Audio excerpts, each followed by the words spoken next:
இதன்படி சாய்ந்தமருது ஜும்மா பள்ளிவாசலின் நம்பிக்கையாளர்களாக 42 பேரை நியமனம் செய்யப்பட்டுள்ளதாக வக்ஃப் சபையினால் ஆதம்பாவா எம்பி அவருடையும் பிரதேச செயலாளர் சிபாரிசுக்கும் அமைய நியமிக்கப்பட்ட 42 பேர் பட்டியல் இந்த சபையிலே பாராளுமன்றத்திலே சமர்ப்பிக்கப்படுகிறது. 11ஆம் தேதி ஒரு கடிதம் எழுதுகின்றார். அந்த 99 மரைக்கார்மாருக்கும் அவர் அறிவிக்கவில்லை, பள்ளிவாசலுக்கும் அறிவிக்கவில்லை.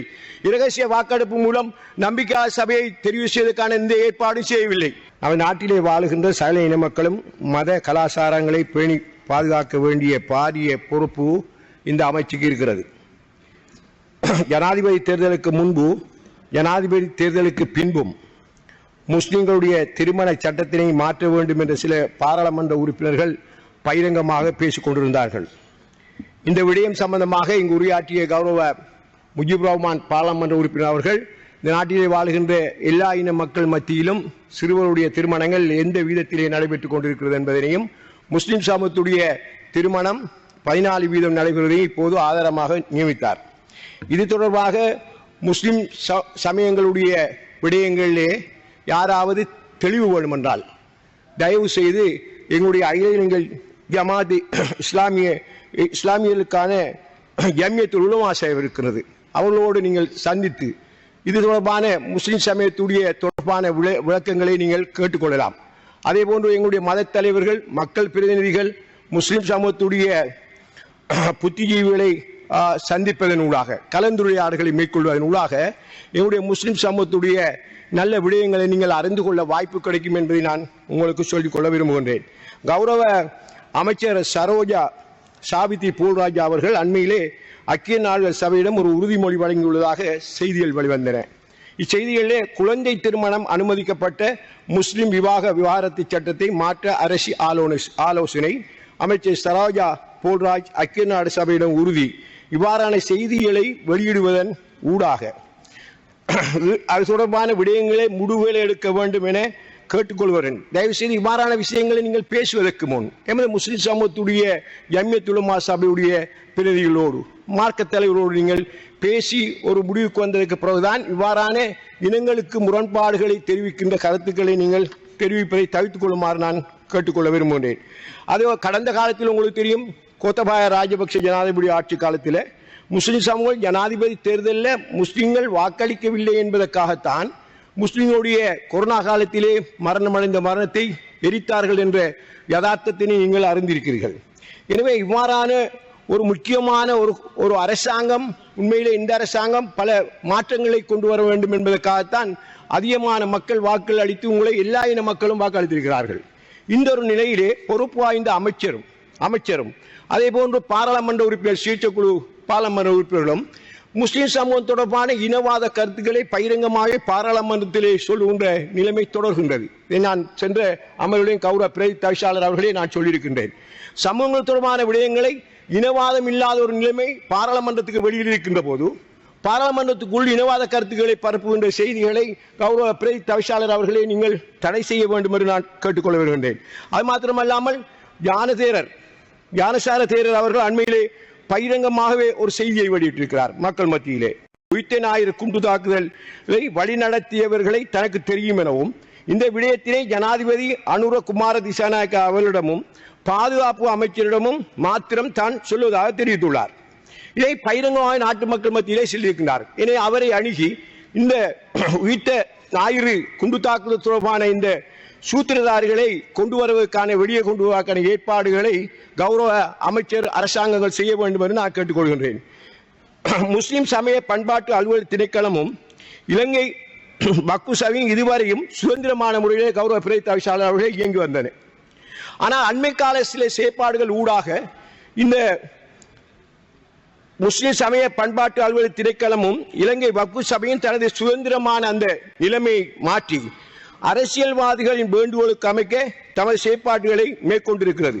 இந்த செயற்பாடினால் எங்களது முஸ்லிம் சமூகம் பாரிய கவலை அடைந்துள்ளது என்பதை கௌரவ பிரதி தவிசாளர் அவர்களுக்கு நான் அமைச்சர் அவர்களுக்கும் தெரிவித்துக் கொள்கின்றேன். சாய்ந்தமருது ஜும்மா பள்ளிவாசலில் பாரம்பரியத்துக்கும் யாப்புக்கும் அமைவாக பகிரங்கமாக முறையிலே சாய்ந்தமருது மக்களால் 99 மரைக்கார்மார்கள் தெரிவு செய்யப்பட்டு இயங்கி வந்தனர். 99 மரைக்கார்மாருடைய பேர் பட்டியலும் இந்த பாராளுமன்றத்திலே நான் சமர்ப்பிக்கின்றேன்.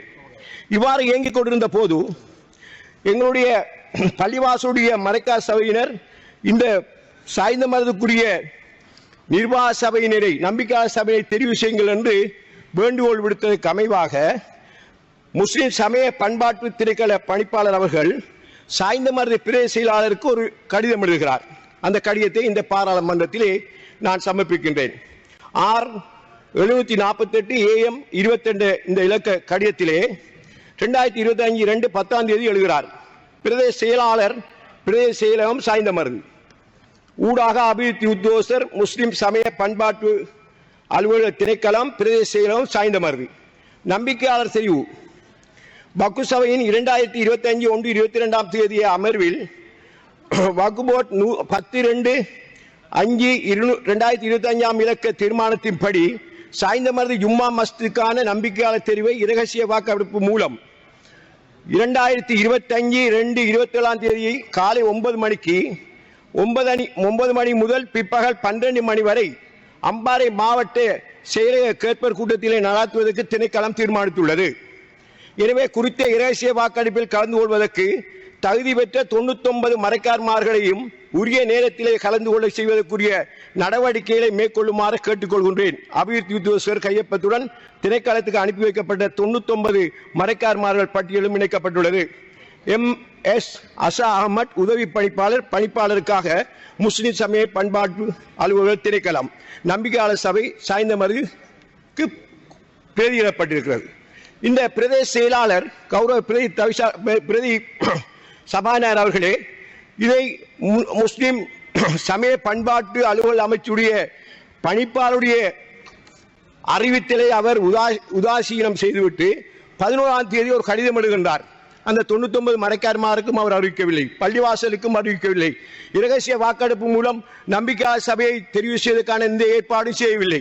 நாங்கள் ஒன்றை இந்த நிலையை சொல்கின்றோம். கௌரவ பிரதி தவிசாளர் அவர்களே, நாங்களும் அரசியலே 37 வருடங்களாக இருக்கின்றோம். நாங்கள் ஒருபோதும் பள்ளிவாசலிலே அரசியல் செய்வதில்லை. கௌரவ அமைச்சர் அவர்களுக்கு நான் சொல்ல வேண்டும், ஒருபோதும் நாங்கள் அரசியலை பள்ளிவாசலிலே மதத்தலங்களிலே பாவிப்பதில்லை. அவர்கள் செய்து கொண்டிருப்பார்கள், நாங்கள் உதவி செய்வோம்.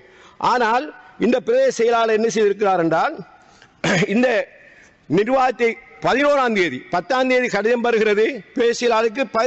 11ஆம் தேதி பிரதேச செயலாளர் உடனடியாக எங்களுடைய முஸ்லிம் சமய பண்பாட்டு அலுவலர் பணிப்பாளர் அவர்களுக்கு ஒரு கடிதம் எழுதுகிறார். என்னவென்றால், இந்த கௌரவ பாராளுமன்ற உறுப்பினரும் எங்களுடைய கரையோர பிரதேசத்துக்குரிய ஒருங்கிணைப்பு தலைவருமான கௌரவ ஆதம்பாபா MP அவர்கள் இந்த பள்ளிவாசலுக்கு ஒரு தற்காலிக ஒரு ஏற்பாட்டு குழுவை போட இருப்பதனால் அவர் 42 பேரை நான் இங்கே அனுப்புகிறேன் என்று முஸ்லிம் சமய பண்பாட்டு அலுவல் பணிப்பாளருக்கும் பாக்கு சபை தலைவருக்கும் ஒரு கடிதம் அனுப்பியிருக்கிறார்.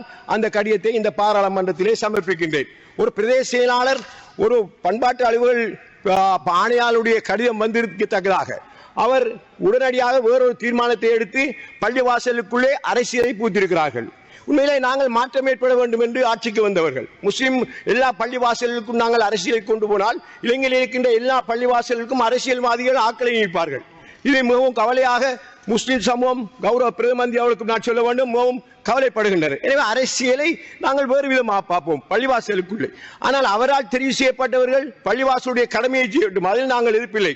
ஆனால் சாய்ந்த மருது பள்ளிவாசல் ஊடாக முழு இலங்கையிலேயே வாழுகின்ற முஸ்லிம்களுடைய ஜும்மா பள்ளிவாசலுக்கு அரசியல்வாதிகள் ஒரு நியமனம் செய்கின்ற ஒரு மோசமான நிலைமையை நீங்கள் ஏற்படுத்த விடாதீர்கள் என்று நான் சொல்கின்றேன்.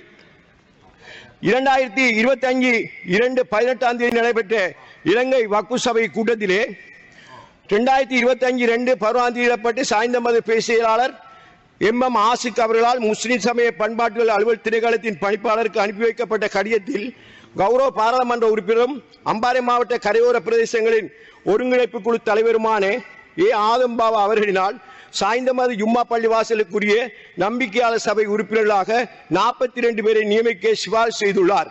இதன்படி சாய்ந்த மருது ஜும்மா பள்ளிவாசலின் நம்பிக்கையாளர்களாக 42 பேரை நியமனம் செய்யப்பட்டுள்ளதாக வக்கு சபையின் தலைவர் MLM முகிதீன் அவர்கள் அறிவித்துள்ளார். வக்கு சபையினால் ஆதம்பாபா MP அவருடையும் பிரதேச செயலாளர் சிபாரிசுக்கும் அமைய நியமிக்கப்பட்ட 42 பேர் பட்டியல் இந்த சபையிலே பாராளுமன்றத்திலே சமர்ப்பிக்கப்படுகிறது.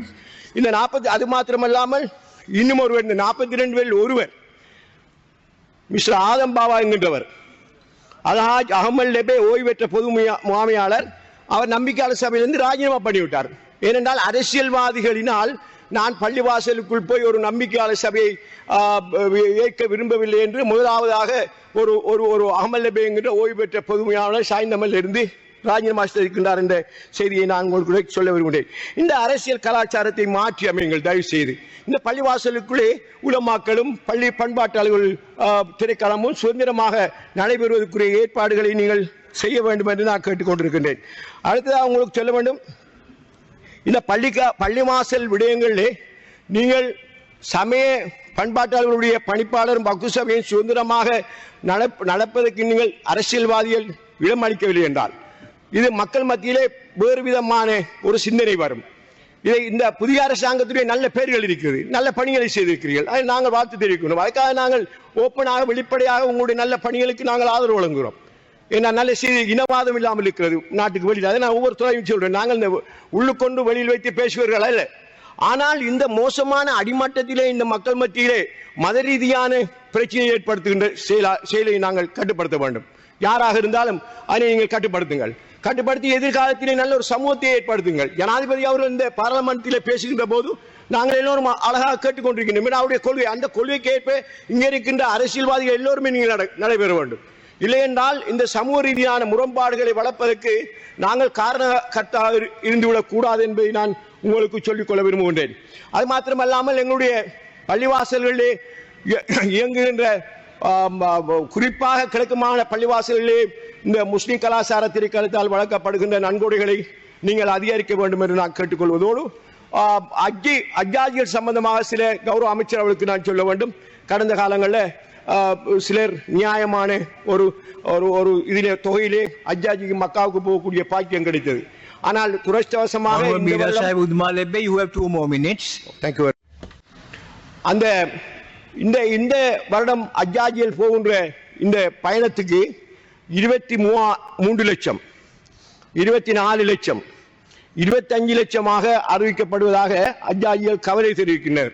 ஏன்னா ஒரு புண்ணியமான அந்த மக்கா நகரத்துக்கு போகின்ற அந்த அஜ்ஜாஜிகளுடைய அந்த தொகையை கௌரவ அமைச்சர் அவர்களே நீங்களும் தொடர்பு கொண்டு மாற்ற முடியும் என்றால் கலந்துரையாடி இலகுவான முறைகள் மாற்று திட்டங்கள் எது இருந்தால் அவர்களுக்கு இலவுபடுத்தி எங்களுக்கு தர வேண்டும் என்று நான் கௌரவ அமைச்சர் அவர்களை நான் கேட்டுக்கொள்ள விரும்புகிறேன். உண்மையிலே தனித்தனியாக இருந்த கலாச்சார அமைச்சுகளை நீங்கள் ஒற்றுமைப்படுத்தி செய்து கொண்டிருக்கிறீர்கள்.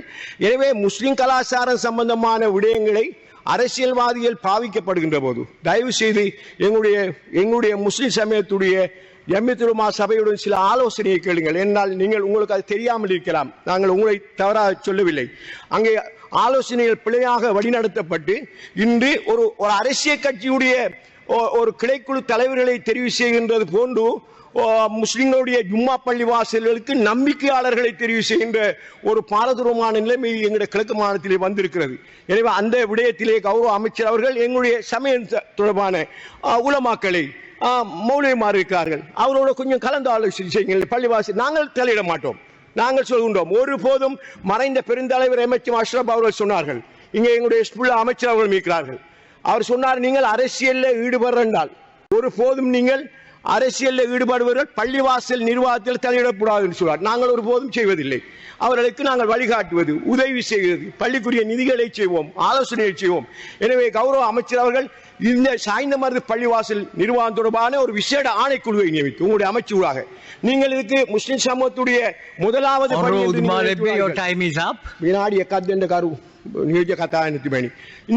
இதற்கு ஒரு முற்றுப்புள்ளி வைக்க இல்லை என்றால் முழு நாட்டிலுமே வாழுகின்ற முஸ்லிம் பள்ளிவாசல்களே இந்த அரசியல் கலக்கக்கூடிய ஒரு அபாயம் வரும் என்பதை கூறி நேரத்தை தந்த கௌரவ பிரதி தவிசாளர் அவர்களுக்கு நன்றி கூறி விடைபெறுகிறேன். இது போன்ற செய்திகளை தெரிந்து கொள்ள சமூகம் நியூஸ் சேனலை சப்ஸ்கிரைப் செய்து அருகில் உள்ள பெல் பட்டனை கிளிக் செய்யுங்கள். மேலும் இது போன்ற செய்திகளை உடனுக்குடன் தெரிந்து கொள்ள சமூகமீடியா.com என்ற இணையதளத்தின் வாயிலாகவும் எங்களுடன் இணைந்திருங்கள்.